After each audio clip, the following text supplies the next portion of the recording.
everybody, this is my first YouTube video, so I wanted to go ahead and show you my books. So let's just get into it. Okay, so the first book that I have here is Scooby-Doo and the Snow Monster. This is by James Gesley. It's not a very old book. It's from 1998, but I love these books. That's the first one. Next, I have Scooby-Doo and the Witch's Ghost. This is inspired by the movie, so there's the scenes from the movie.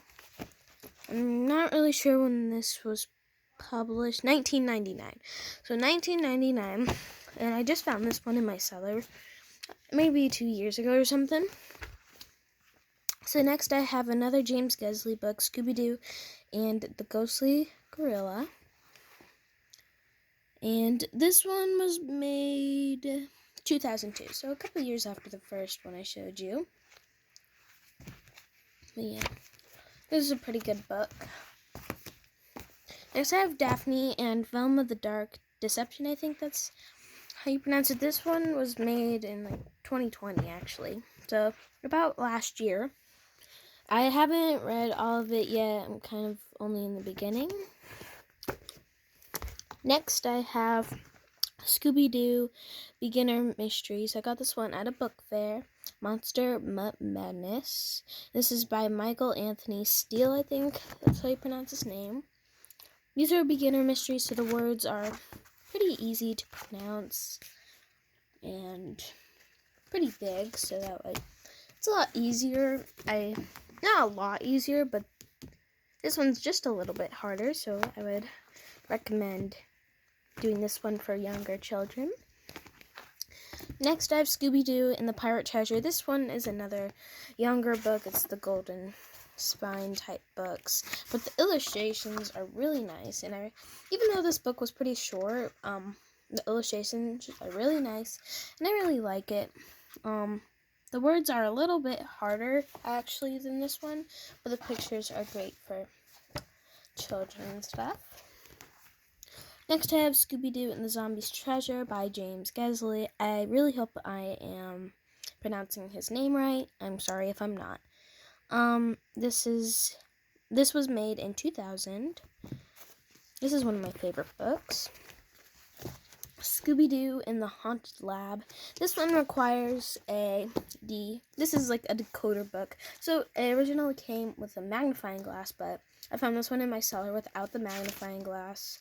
So they have these little red things in them, and you use the magnifying glass and it reveals stuff. But I don't have it, but I still got through the book without them because you can kind of see them. Like that one kind of looks like a bear almost. And so yeah, you can kind of still see them without the magnifying glass, but I bet the magnifying glass would help in this situation. Next, I have Scooby-Doo and You, The Case of the Bigfoot Beast. So you get to collect clues in this book. It's by Tracy West, made in 2000, and you basically get to help out with the mystery. So basically, like, for the first sentence, I'm not going to be reading the whole book, but for the sentence, glad you can make it, Daphne calls to you as you walk in the diner. So basically, they're talking to you, and you're actually, like, almost into the book, and it really helps you, like, connect and stuff, I guess. Next, I have What is the Story of Scooby-Doo? I got this one around Christmas time from Barnes & Noble. So this is pretty new, I think, from, like, 2018 maybe, 2019. It has a little timeline of Scooby-Doo, which I really like. So here's like the timeline and everything, and it goes up to 2015. I'm not sure when this was published, maybe 2019, I'm not sure. But they do not go up to the newest Guess Who Scooby-Doo, which is obviously fine because it has like this whole timeline from 1968, which is amazing, to 2015. So I think this is a really amazing book. I really enjoyed this. I actually read it twice. it like tells you a lot about how Scooby-Doo got started and everything. So I really like this. The next one I have is another James Gesley book, Scooby-Doo and the Farmyard Fight. This is one of my absolute favorite books. It was made in 2001, and really, really, really like this one. Next, I have one of these picture clue books. These ones are directed towards younger children, I believe. There are flashcards in the back, so here, like, book won't stay open. So they show you a picture, and they tell you what it is. Even though it's directed towards younger kids, I still really like this book. I'm not really sure. Okay, so 2000. A lot of these books are made from like 1998 to like 2000 something. Not past 2005 so far, but I really like this book. They actually show pictures. So like Scooby and his friends were helping Velma's Uncle Ted.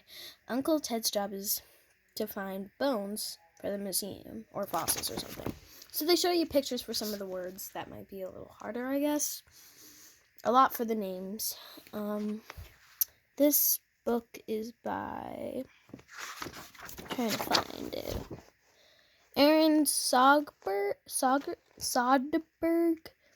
Sorry if I am pronouncing that wrong.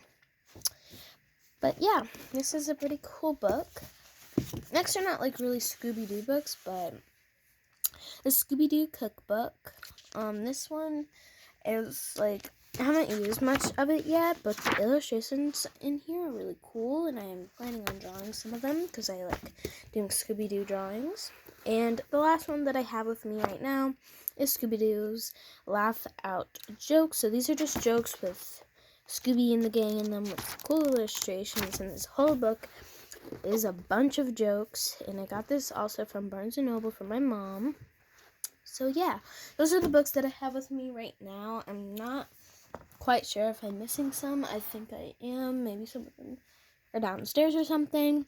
But yeah, those are my books, and I hope you guys enjoyed. I might be able to do an updated one soon. So yeah, bye guys.